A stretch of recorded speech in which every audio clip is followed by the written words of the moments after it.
प्रिय विद्यार्थियों, भौतिक विज्ञान के विद्युत धारा पाठ का आज का टॉपिक है विद्युत ऊर्जा, इलेक्ट्रिक एनर्जी।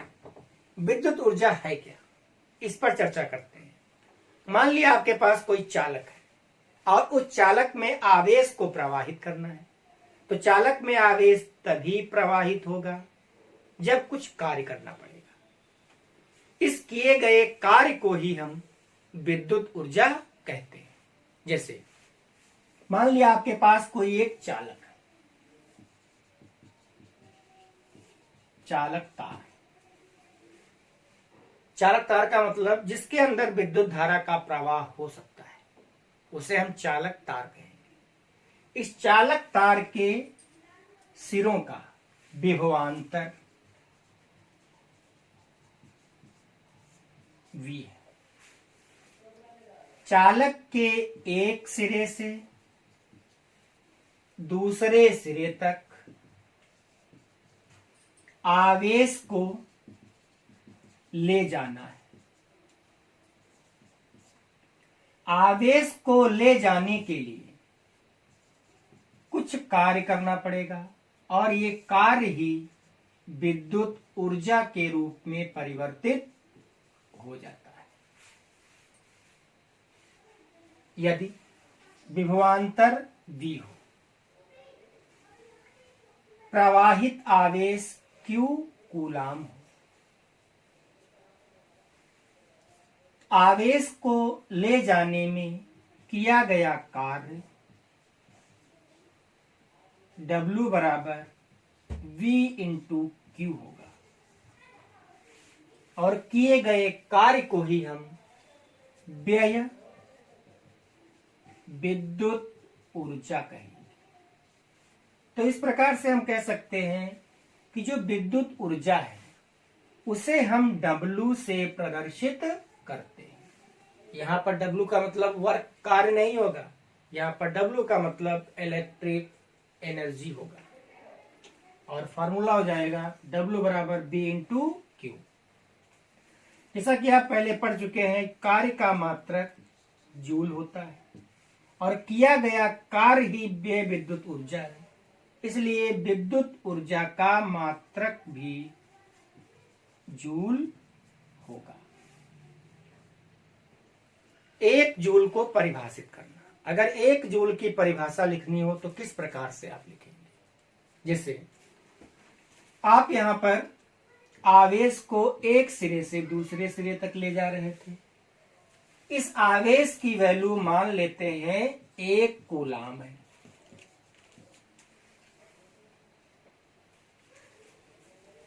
चालक के सिरों पर आरोपित विभवांतर V की वैल्यू 1 वोल्ट है। ये मान अब हम फार्मूले में लिखें। फार्मूला आपके पास था W बराबर B इंटू Q। विभवांतर की वैल्यू 1 वोल्ट, आवेश की वैल्यू 1 कूलाम। तो इस प्रकार से W बराबर 1 जूल प्राप्त होगा और इस प्रकार से जूल को हम परिभाषित करने के लिए कह सकते हैं, यदि 1 कूलाम आवेश को 1 वोल्ट वाले विभवांतर तार में एक स्थान से या एक बिंदु या एक सिरे से दूसरे सिरे तक ले जाने में जो कार्य करना पड़ेगा, उस कार्य को ही हम 1 जूल कहेंगे और ये कार्य ही विद्युत ऊर्जा के रूप में परिवर्तित हो जाता है। अब इस विद्युत ऊर्जा के सूत्र को हम विभवांतर, धारा, प्रतिरोध, इन सभी के पदों में किस प्रकार से व्यक्त करेंगे, देखते हैं। यदि R प्रतिरोध का चालक तार जिसके सिरों का विभवांतर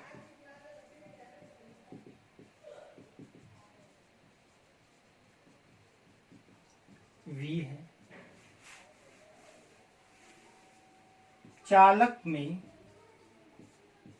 I एम्पियर की विद्युत धारा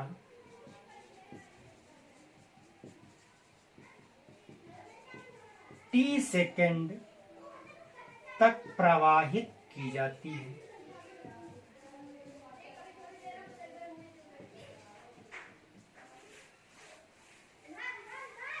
तब व्यय विद्युत ऊर्जा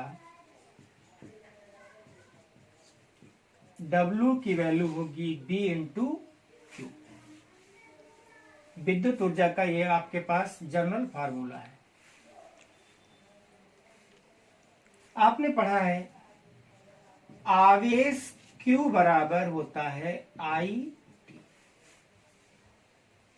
तो इस Q के स्थान पर वैल्यू I T पुट कर दो तो W बराबर आपको मिलेगा V I T।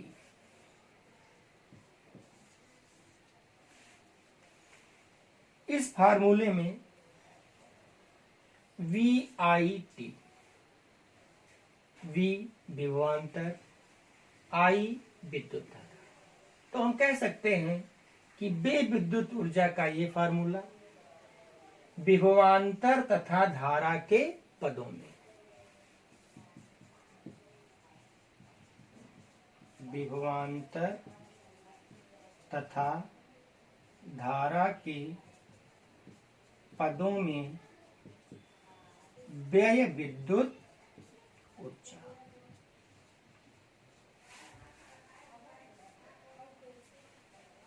इस फार्मूले में V बराबर आर आई रख दें। V बराबर आर आई का मतलब होता है ओम के नियम से, ओम के नियम से V बराबर आर आई रखने पर यदि हम ऐसा करेंगे तो W बराबर आपको मिलेगा V की जगह पर आर आई हो गया, I इंटू टी तो लिखा ही था। तो इस प्रकार से फार्मूला हो गया W बराबर I स्क्वायर आर टी। बे विद्युत ऊर्जा का यह सूत्र I धारा, R विभवांतर के पदों में, तो इसको हम लिख सकते हैं धारा तथा R प्रतिरोध है, धारा तथा प्रतिरोध के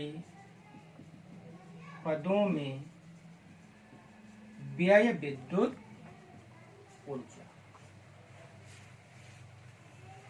ओम के नियम से ही I की वैल्यू अब इसमें रख दी जाए।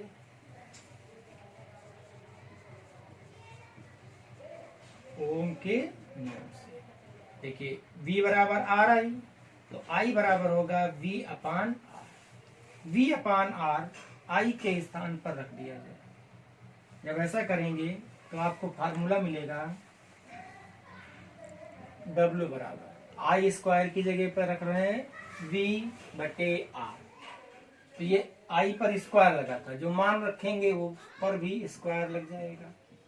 V स्क्वायर बटे आर स्क्वायर इंटू, अब है आपके पास R और T। ये R और इसकी घात से ये कैंसिल हो गया। तो इस प्रकार से W बराबर V स्क्वायर T बटे R ये प्राप्त हुआ। इसमें V विभवांतर, R प्रतिरोध। तो हम कह सकते हैं ये बे विद्युत ऊर्जा का जो सूत्र है वह विभवांतर तथा प्रतिरोध के पदों में है। तो इस प्रकार से हम विद्युत ऊर्जा के कई फार्मूले प्राप्त कर चुके हैं। समरी के रूप में आप देख सकते हैं कौन कौन से फार्मूले आपको मिले। एक फार्मूला मिला बे विद्युत ऊर्जा V बराबर W इंटू क्यू, बे विद्युत ऊर्जा W बराबर V I T, बे विद्युत ऊर्जा W बराबर I स्क्वायर आर टी, और आखिरी formula V square R T. इस टी को V स्क्वायर के साथ लिखेंगे, V स्क्वायर टी बटे आर। और सभी में जो मात्रक लगेगा वो जूल लगेगा। अब हम बात करेंगे एक इलेक्ट्रॉन वोल्ट क्या होता है। एक इलेक्ट्रॉन वोल्ट को 1 eV भी लिखते हैं। 1 eV का मतलब हो गया E for electron, V for volt. एक इलेक्ट्रॉन वोल्ट क्या है?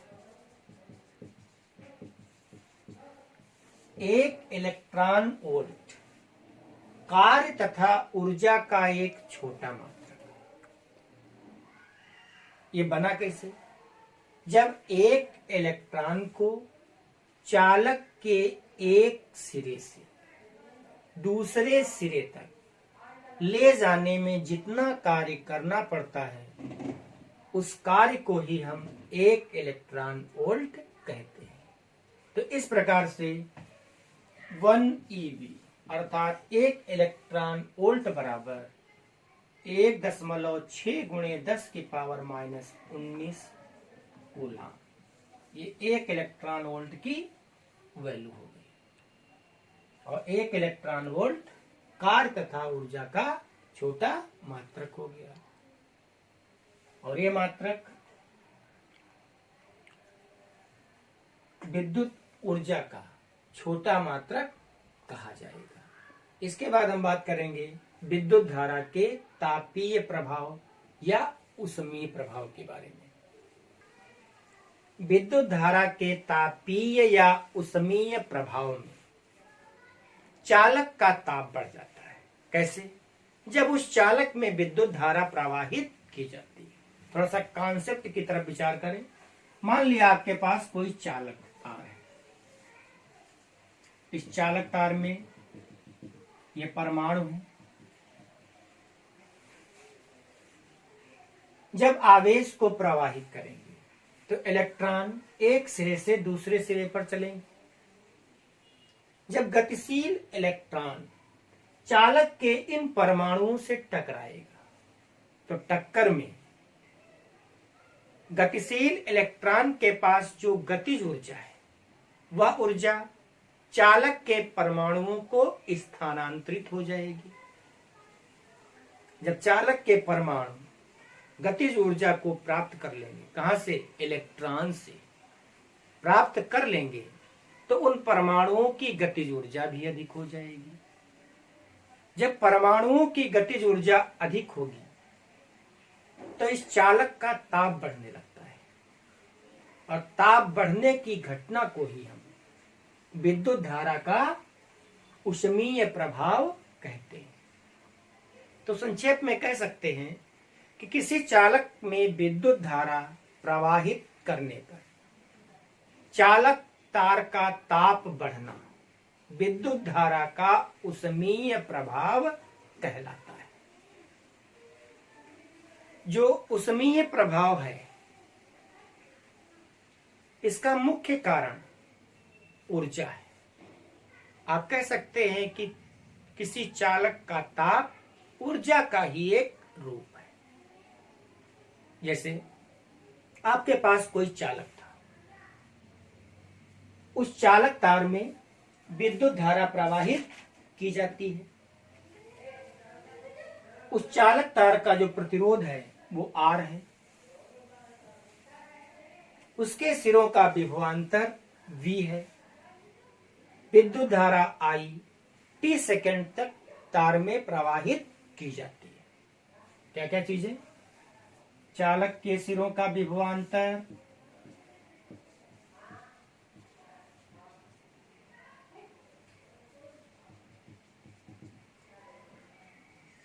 V वोल्ट, चालक का प्रतिरोध R,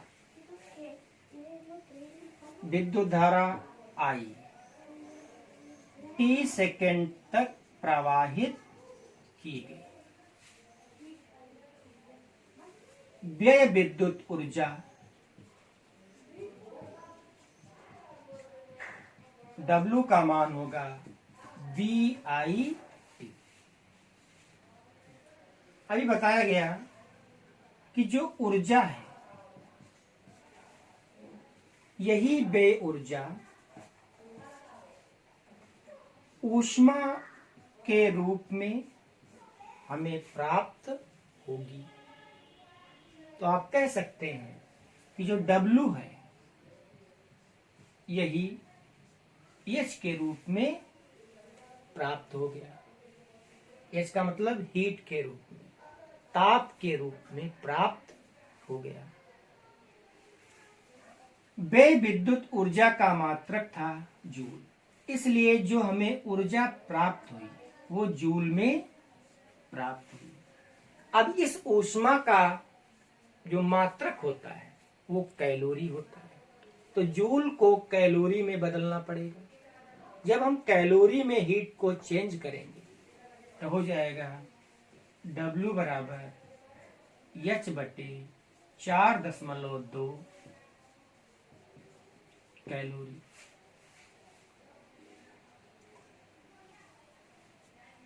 H और W आपस में समान है, तो इसको हम ये भी लिख सकते हैं W बराबर H बराबर W बटे 4.2 कैलोरी। अभी आपने बे विद्युत ऊर्जा के कई फार्मूले बनाए थे। पहला फार्मूला था W बराबर VIT, W बराबर I स्क्वायर RT, W बराबर V स्क्वायर T बटे R। जब हम W के विभिन्न मान रख देंगे तो H के भी आपको कई मान प्राप्त होंगे। कैसे कैसे मान मिलेंगे देखें।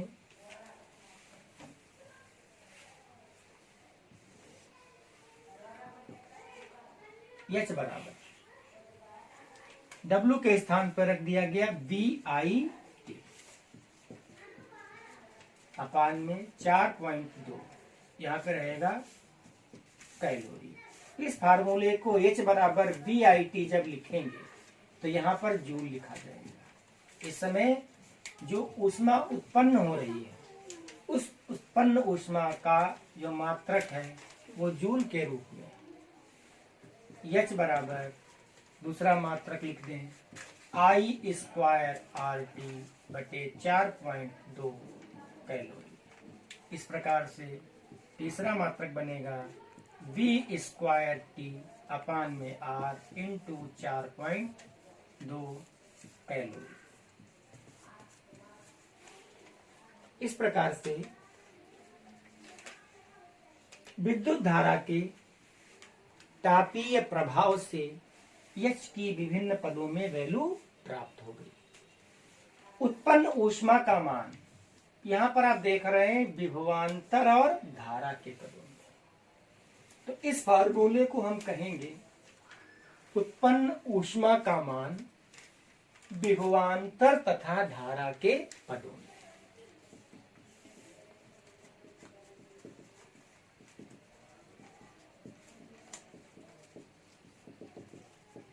यहाँ पर IR है, I का मतलब धारा, R का मतलब प्रतिरोध। तो ये फार्मूला प्राप्त हुआ आपको। ये फार्मूला किन पदों में है? धारा तथा प्रतिरोध के पदों में उत्पन्न ऊष्मा।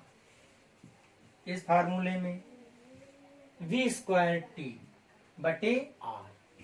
तो ये जो फार्मूला मिलेगा हमें ये विभवांतर तथा प्रतिरोध के पदों में है। अब हम बात करते हैं जूल के तापीय नियम के बारे में।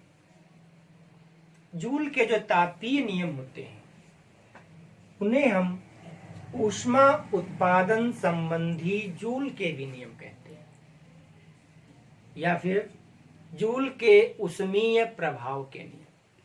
कई नामों से इनको जाना जाता है, या फिर हम कहें जूल के तापीय नियम, ऊष्मा उत्पादन संबंधी जूल के नियम, जूल के ऊष्मीय प्रभाव के नियम।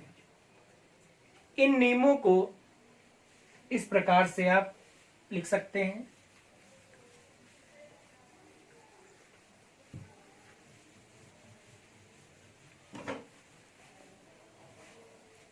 आपके पास एच का एक फार्मूला भी बना था, तो फार्मूला कौन था? एच बराबर आई स्क्वायर आर टी बटे 4.2 कैलोरी। बारी बारी से इसमें उपस्थित विभिन्न पदों को लेते हुए, कुछ को नियत मानते हुए आई से एच के साथ संबंध को हम ज्ञात करेंगे। जैसे कि पहला संबंध एच अनुक्रमानुपाती आई स्क्वायर। अब कौन कौन से पद छूट गए? प्रतिरोध और समय। तो हम कह देंगे क्या क्या नियत है? आर तथा टी नियत है। अब एच अनुक्रमानुपाती यदि आर लिख दिया जाए तो कौन कौन से पद छूटे? आई और टी, इनको नियत कर दें। आई तथा टी नियत है।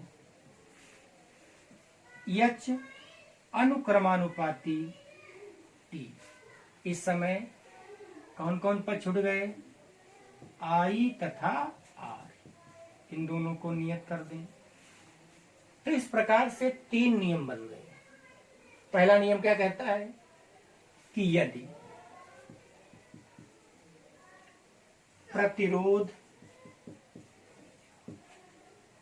आर तथा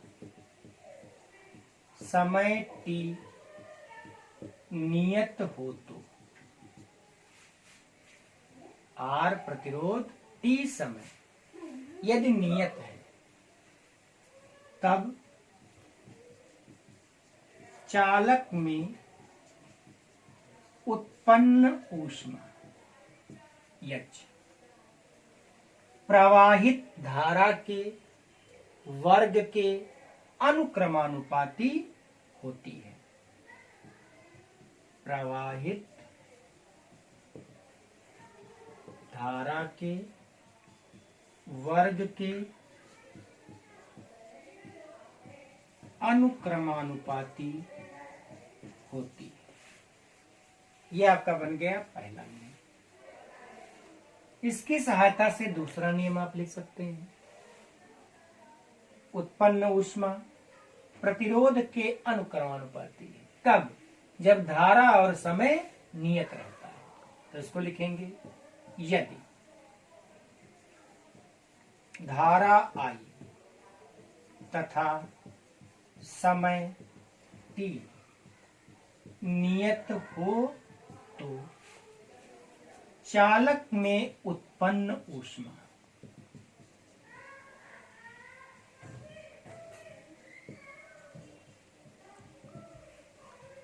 चालक के प्रतिरोध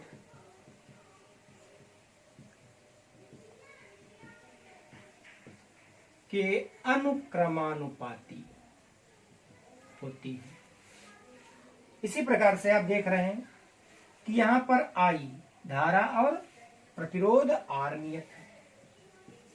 तीसरा नियम हो जाएगा यदि धारा आई तथा प्रतिरोध आर नियत हो तो चालक में उत्पन्न ऊष्मा समय के अनुक्रमानुपाती होती है।